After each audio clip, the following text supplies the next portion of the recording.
Well, folks, that game was a decent wee ad for Super Rugby. Blues 36-25 winners over the Canes. We'll go over some key events and stats. You guys can let us know your thoughts. But man, what a crazy game. Every time you thought this game was over, nope. There was something else to come back into it. But yeah, in the rain, Eden Park, weirdly enough, I'm here in Auckland and it hardly rained at all. But it seemed to be piddling down for most of the game there at Eden Park. And the handling suffered like not as bad from the Canes, but man, my Blues dropped some ball. We'll get to the stats in a minute. But anyway, I mean, the Hurricanes had a kind of tough start with a couple of guys getting knocks.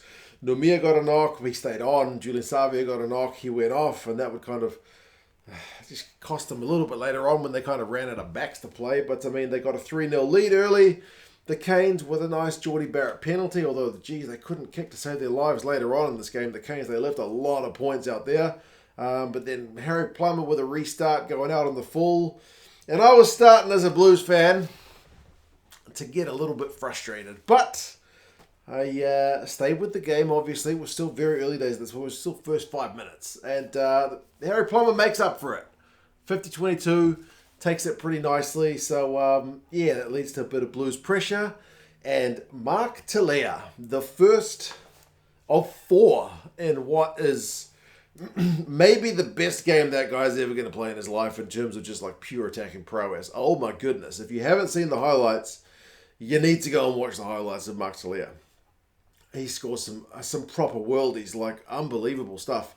He powers through 3 Hurricanes tacklers for the first one. So it's a 7-3 lead. The Blues kick the conversion. Happy days for kicking conversions. And then a wee bit later, 19 minutes, the Blues go 13 phases. And Sotutu is able to go over from close range. So actually, at that point, pretty nice hands from the Blues despite the wet weather. So 12 points to 3. This is starting to look like a pretty happy days kind of game for a Blues fan. Sotutu almost got another one from turnover ball. Talia's proving himself to be a real handful. But I mean, Wakalea with his slap kind of dislodged the ball from Sotutu. Otherwise, he was going through for a sure try. Didn't matter though because Talia gets it a few minutes later anyway. I mean, he basically just cuts a line, not hot knife through butter-esque, through about 4 Hurricanes defenders. Admittedly, at least a couple of them had kind of very low numbers on their jerseys. There was at least a number 1 and a number 2 there. So Mark Telea is quicker than those guys, and he looked it. But man, he made that look easy. And yeah, 19-3. The Blues are looking like they might be going to run away with this. But just as you're thinking that, the Canes come back into the game. 31 minutes, much needed Hurricane score. Walker Leawede is involved once again. Him and Blackwell, Walker Leawede with the initial break. And then Blackwell with the kind of over-the-top pass to Roygaard. So his try-scoring run goes on. 19 points to 10 from a Hurricanes point of view is looking a fair bit healthier than what it could have been. Because, I mean, honestly, they missed a penalty before from a scrum before halftime. So they could have been, 19-3 down. But given the way the Blues have played in that first half with 66% possession, I don't think it's too bad for the Canes. Like, the game is still very much alive. Blues have conceded double the penalty, 6-3, and coughed up a bit more ball, 10-7, but they've had more ball, so that kind of makes sense. The Blues have busted 14 tackles in that first half, of which 7 are Mark Telea. He was a handful. Second half, Geordie hits the post.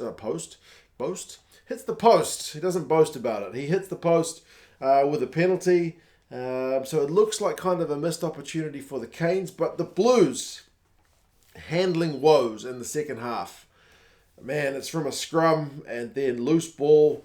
Bit of a wonder try from the Canes, man. Proctor finishes it off. Some footballing skills and some absolute gas. 19-15, another missed conversion.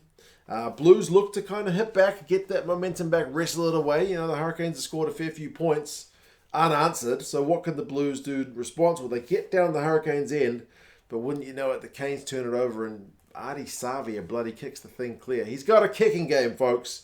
So the Canes look to have survived. Blues are knocking on the door again.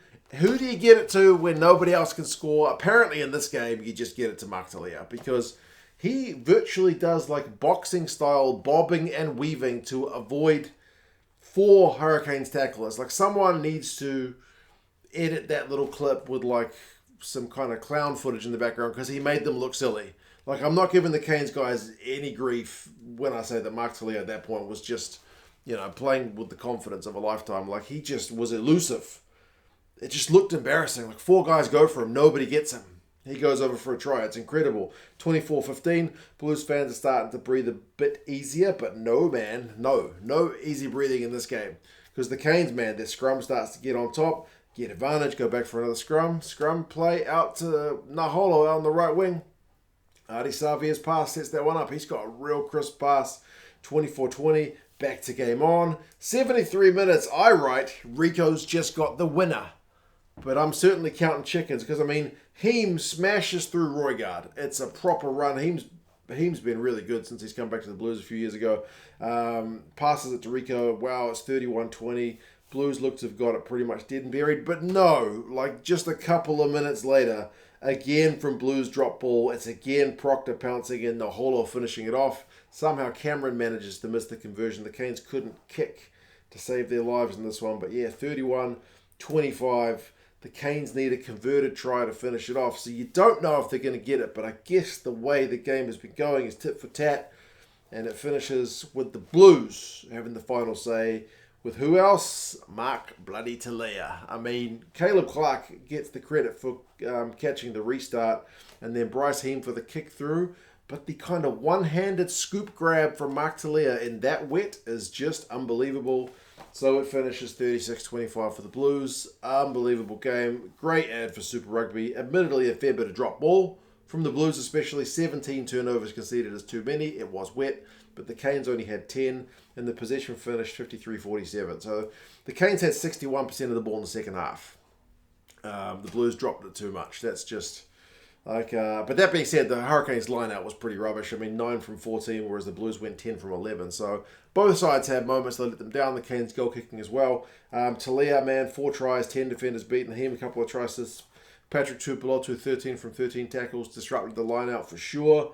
Delaney, 19 from 21 tackles. Proctor, a try and a try assist. There you go, man. In terms of the Super Rugby knockout stages, that was a really important one for the Blues to make sure they kind of stay in the top half of the final 8 teams. 2/3 make it, remember, for the Canes. They've got one more game to get some points, and it's against the Crusaders, so it doesn't get any easier. The Blues will host the Highlanders next week. That game was amazing. What a way to spend a couple of hours watching that game. Happy days. You guys let us know your thoughts on the game. I highly suggest you go to watch the highlights when they're up if you haven't seen them. But yeah, you guys let us know your thoughts, and I'll talk to you guys again soon. See you later.